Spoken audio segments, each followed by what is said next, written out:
Some coaches build great teams and some coaches build great programs. The CEO coach is trying to build something that lasts longer than one season, one player, or one really talented roster. This episode in our Coach Personality series is where we dive into the CEO coach archetype. This is the coach that most of us will eventually evolve into if you coach long enough.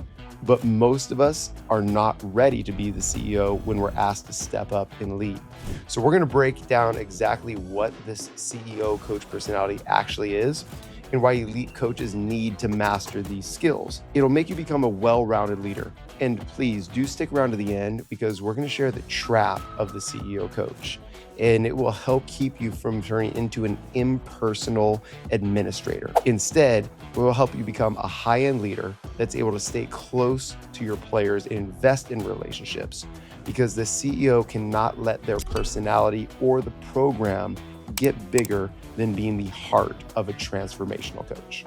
And if you haven't taken our coach personality test, the link is in the description below. It takes about 5 minutes and you'll see what coach personality you gravitate to. Welcome to The Hours. I'm Tyler Costin. This is Mark Cassio, and together we run SAVI Coaching. We're on a mission to revolutionize the way the game is taught and played. Each week, we'll break down the stuff that actually moves the needle. Practice design, shot selection, defensive principles, player development, you name it, and we'll talk about it. And before we get going, check right now and see if you're subscribed. If you're not, please hit the button. It's free. It only takes a second, and it helps us continue to share free content and improve the podcast every week. We appreciate you. Let's get into the episode. All right, Tyler, before I took the personality test, I felt like CEO could be the leader for me because I really enjoy just leading a program. It energizes me. I love just like higher level thinking. At what point in your career of coaching do you feel like you developed into the CEO personality? Probably 8 years ago. So that would be in my late 30s. And I developed the skill set because I had to. And for me, I stopped coaching in college in 2008. So that would be almost 20 years ago, 18 years ago. Wow. Was the last time I was really coaching a team, and I was an assistant coach at that point. And then I got into the camp space where every week running a camp, the camp director was a head coach of a team. You had a coaching staff and you had a team for, us, it was like 120 players. So I just ran that over and over and over again. And that was the pinnacle of my coaching. Probably when I leveled up from being a camp director to leading our team of directors and our staff of 500 coaches at PGC, that's really when I probably started to step into some of these leadership CEO qualities. When I was recruiting, hiring and training 30 directors and 500, basket coaches. That's really when I had to step into the CEO role. And when I stepped into the CEO role, I was not ready for it.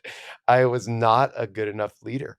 And so I really had to develop those skills over all the years that I did that. How about you? Yeah. Well, I think being the CEO is something like being a parent or, some kind of job that you have to learn on the fly in some Yeah. regard, right? Like you can be ready to have kids in the mental capacity, but as far as like actually doing it, you just have to go through it and you learn a lot doing it. I think it's the number one thing that separates an assistant coach from a head coach. So if you're an assistant coach listening and you're going into a job interview, the knock against you is always, well, you haven't been a head coach yet. Well, Mhm. somebody's got to give you that shot. And you said it was kind of out of necessity that you built that. I would say the same for me. Mhm. The old quote, necessity is the mother of invention. So Mhm. I was a very young head coach with not a ton of support. So everything kind of fell back on me. So I had to look at the entire program. And like I said, that's the biggest differentiator between an assistant and a head coach. So if you Yeah. ever have been, an assistant that's like, the head coach just like doesn't get it, or the head coach is telling the assistants they just don't get it. It's because they're just looking at it through two different lenses.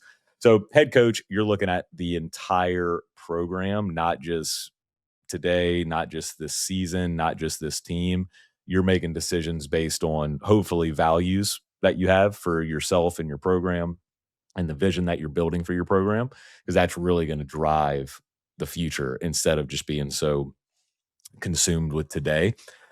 So I guess it'd be good to just talk about like what a CEO actually is. The first thing that I just said would be forward thinking. They're always looking 10 miles ahead and they're planning their program accordingly instead of just coaching this year's team. Yeah. So I'm gonna put that under vision. So I think 3 skills to develop in or every coach needs every one of these archetypes or skill sets or personalities. Vision, equip, and train would be the 3 skills that I think that a coach needs in order to grow as a CEO. So vision is you go from doing everything yourself as it needs to be done. That's what most head coaches do early on, to raising your eyes up to see where you're going for the whole season, for the next 3 seasons, over the next 5 years. That's really vision. So first you have to see it, and another part of vision is you have to communicate it. I think that's, what CEOs do really, really well is they cast the vision to a whole group. You get your parents and boosters on board with what we're building. You get the players on board with how we're gonna play and what our standards are gonna be and what our culture should feel like. And you get your staff on board with what we're building as well. So I think that'd be the vision piece. The next piece, I said is like equip or empower. And Mark, I think that you do this really well is yeah, you can do everything. That's probably why you're the head coach. You're the best at everything. But if you do everything, it won't be done as well as it can be done, and you will burn out. What advice would you give to a coach that's trying to grow as a CEO, as a leader, as far as equipping or empowering others? Counterintuitive, but I think you have to let your assistants fail. Yeah. So delegate. And when it's not the standard, just be willing to mentor and coach them just as you would a player that Mm, you show them a skill or you're trying to teach them a skill and they don't get it quite right. Well, you coach them, you teach them, you get them more reps so they improve. Same thing as an assistant, because what you said was very true in the way that I coached. For a long time, I said, you know what? I'm going to do this better than the other people. So I should just do it. But what happened was, again, I had to do everything. I started to burn out, and then my assistants were the exact same assistant they were the previous season because I wasn't developing them as an assistant coach or as a coach. So, what we started doing, this is just like a practical tool, is I had my assistants fill out their job description. What would their ideal role be if they could just pick everything that they were going to do for the program and not do for the program. And the things that they wanted to do, just said, okay, do it. Like right now, as we're recording this, it's in the off season. If an assistant said, hey, I really want to take on more scouting responsibilities, then I would say, okay, well, we have all of last year's seasons of film. Go watch a team that we played, generate a scouting report, and show it to me. And then that way, before they present it to the team, we can go through and say, look, you're saying this is how they get layups. Remember, we call this nines, right? So take out layups, put in nines. And so we can align on the terminology. Or I could say, look, you're giving them too much. How could we pare this down to the most important thing? So, like everything should go back to keys and personnel, right? So, if it doesn't go back to the keys to winning the game and directly relate to personnel, let's just take it out of the scout. So then over the course of the summer, we can train them into being better scouting report builders and how to communicate that to the team. That way it's to your standard. And if they're not to standard when they present it to the team, just be willing to give feedback in a constructive way as you would a player. yeah. I really wanna highlight the difference between empowering and training. Empowering someone is just identifying talent or passion or a skill set or even a desire in someone. I see in you, right, someone that could be an amazing player development coach. Take this opportunity and make it yours. That's empowering someone.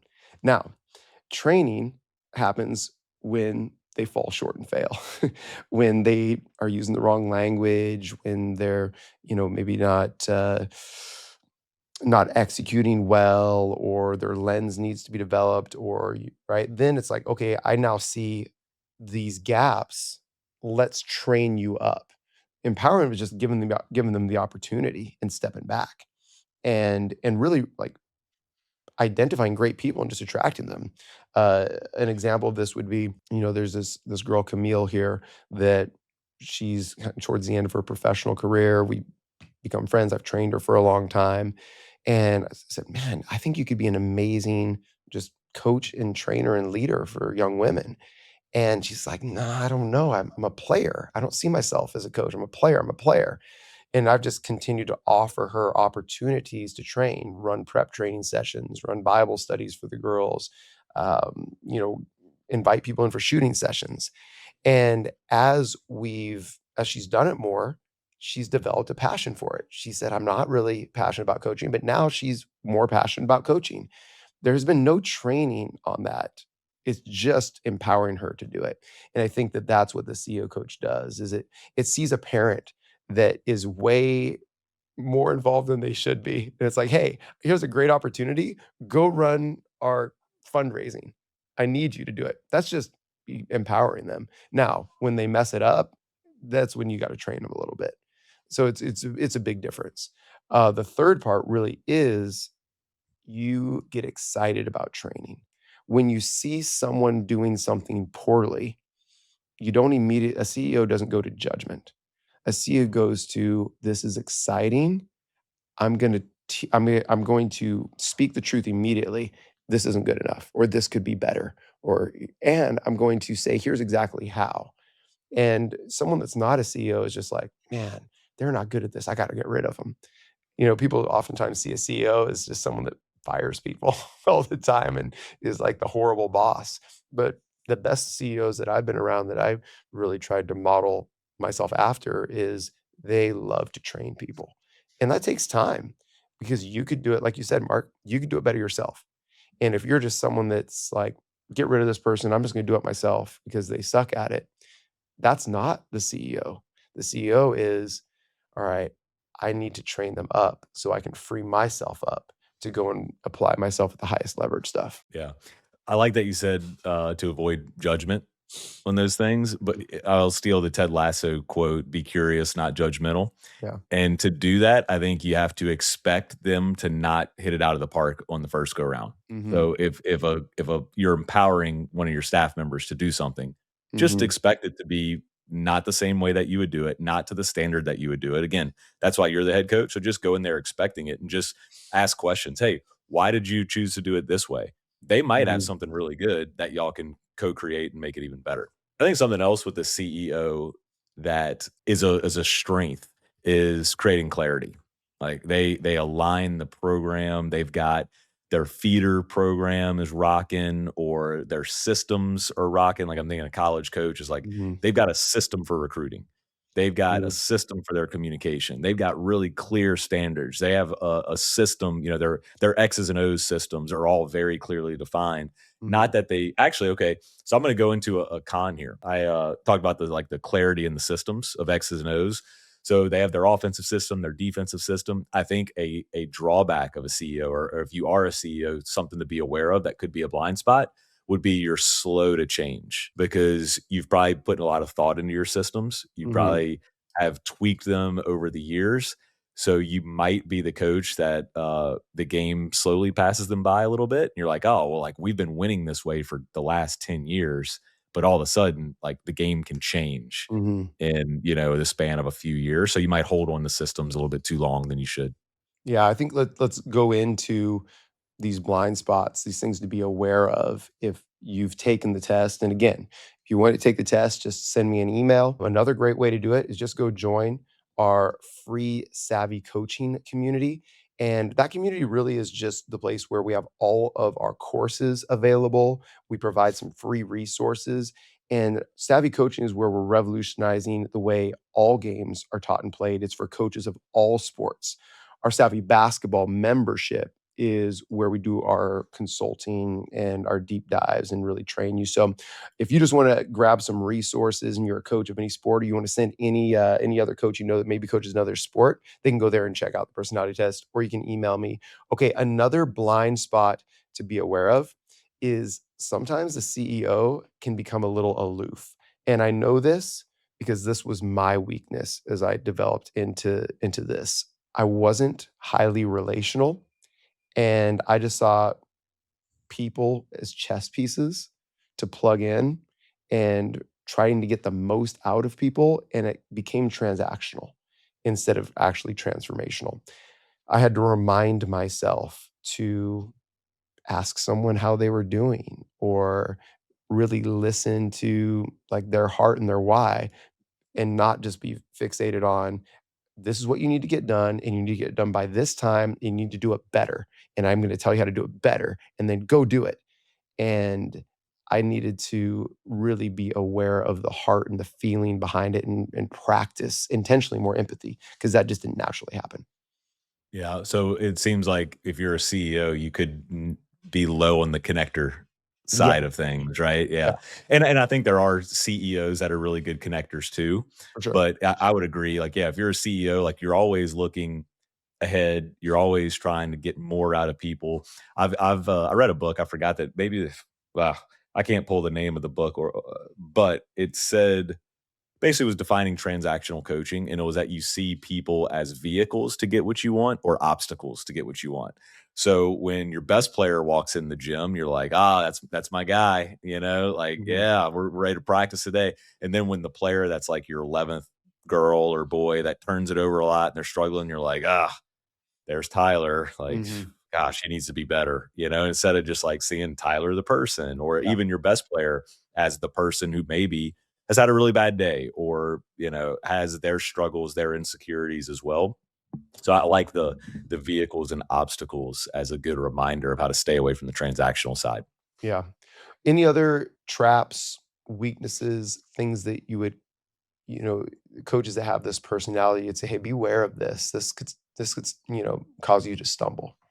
Yeah, I would say maybe you can over delegate at times, where if there's Mhm, things that you should be doing as the CEO, let's not get rid of it. mhm, Like, let's make sure that you're still doing things that are your strengths, and that mhm, maybe that is the secret sauce to your program. Like, for instance, mhm, Nick Saban, I think is, probably checks a lot of these boxes as the 5 coach personality types. mhm, But I would say CEO is like, he just gets the best out of people, and he hires great people, and he mhm, runs a great program, but he's also a really great teacher. So he was very involved in the defensive backfield at LSU, at Alabama, because there's no one that's going to teach defense as well as him, and he mhm, always hung on to that, especially at mhm, practice. Now, he might yeah, delegate the play calling as far as who calls the defense in games, but mhm, he's not going to just sit there and watch somebody do it half as good as him in practice if that's what's best for his program.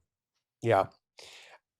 I think the other thing I would caution a CEO type would be, don't go too fast, because these CEOs are looking ahead. They're impatient to get there, and that just plays out in going too fast, even in one single practice, or going too fast in saying, okay, well, we need to schedule this because it's on my goal map that we play this nationally ranked team, or, just enjoy the process and embrace it. And, like, it takes what it takes, and don't try to rush it. I think that would be another thing to caution, because if you go too fast, you can outrun some people, you can fail, and have too much challenge and too much adversity too early. So I think just, like, be patient and know that you're gonna get there, and don't feel the stress of, gosh, we're not building as quickly as we need to build. We're not growing as quickly as we need to grow. Just let it take what it takes. Yeah. All right. Let's wrap with Yep. a good exercise I think every coach should do if you want to Mhm, be a better CEO. Because I think CEOs have, again, big picture, so they can connect with their players, their staff, the parents, the administration, all those things. So mhm, a community audit would be great for you to do at this point of your season. Again, we're recording right now in the off season, but you can do this in season if you're listening Then, but think about all the stakeholders in your program. Let's just identify 3 that exist at all levels, and that would be players, parents, and administration. The first thing you're gonna do for all 3 of those, players, parents, administration, is identify their influence level, because in some programs, the parental influence level might be way higher than in other Mhm. programs, or the administration at some programs may not care if you win or lose. Other ones Uh-huh. might put a lot of pressure on you. So, what's their influence level is number one. Next is what are their priorities? For players at some programs, it might be to have fun, be around their friends. For other ones, it might be to get to the next level, to win a state championship or conference championship. So first, influence level. Second, their priorities. Third is what they need from you. So parents might need consistent communication. They might need opportunities to be involved in the program. And then last thing would be what we need from them. For players, that might be effort, that might be buy-in, that might be trust, right? And then from parents, it might just be their support. They might need to take the gate for home games. They might need to work the concession stand. They might need to um, have your back in tough conversations. Mm. And from the administration, that might be something like resources, that might be alignment, that might be opportunity, whatever that is. But I think that a community audit would help you be an overall better CEO of your program to see what do we need from these people, what do they need from us, and then what's their influence level on our program as a whole. Yeah, so good. Do it often. I remember one of the business books that I read. It studied Netflix's rise, this was a while ago, and Blockbuster's fall, as obviously, brick and mortar VHS and DVD rentals just fell off with the rise of streaming services. But there were a lot of streaming services, if you'll remember, at the beginning of this, and Netflix won. In the study, the CEO of Netflix was asked, "How did you win?" And he said it all came down to one thing. He said, "We sought and implemented feedback way more than our competitors." Like, we were constantly asking for feedback, and we didn't just get the feedback for feedback's sake, we implemented it. And I think that that's exactly what you just described, Mark. It's so powerful, and it's probably, in my observation of coaches, one of the things that most coaches don't do often enough or in depth enough. So that would be such a powerful thing to do. And even if you don't implement the feedback, just asking for that feedback regularly will make all of those stakeholders, parents, administration, athletes feel heard and feel more invested and build trust, even if you don't implement it. But you probably should. If you haven't taken the coach personality quiz, we have a link down below. Make sure to go check it out. Also, make sure to support your local Blockbuster because They they need need it.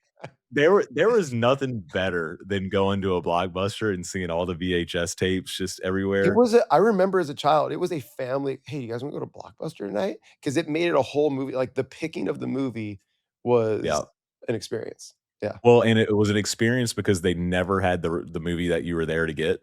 Yes. They were always you had to Yes. take it off the shelf and see if there was something behind it. It was never there. The new releases were always out, at least where I grew up. So then it was like, "All right, well, what are we gonna get now?" Yeah. Um, Man, and and now God you just, forbid like, you don't scroll rewind it. through a Netflix or a Prime Video all at your fingertips. It takes some of the effort out of, making the food. I'm watching The Millionaire or something on Netflix. I don't know. You might enjoy it. It's like kind of a game, You where didn't sell me you on have the that one. I'm $1,000,000. not watching that. You did not sell me on that one. Oh, well, you have the $1,000,000, you gotta convince people that you don't, or they have to I don't know, it's pretty Nope, good. not into it, sorry. Alright, I Good try. failed. I'm I'm not a I'm good CEO, I'm not a good salesman. I'm listening to We Are Legion, We Are Bob, sci-fi. It's not your cup of tea, but it's really good. Okay, Self-replicating AI robots that are von Neumann probes, going out and exploring the galaxy using sublight communication. Wow, amazing. alright. It sounds like that's like 5 years from now based on how the world's going. Exactly. Well, thanks for hanging out with us. I'm Tyler. That's Mark. We're Savvy. See Stay you next savvy. time. Stay savvy.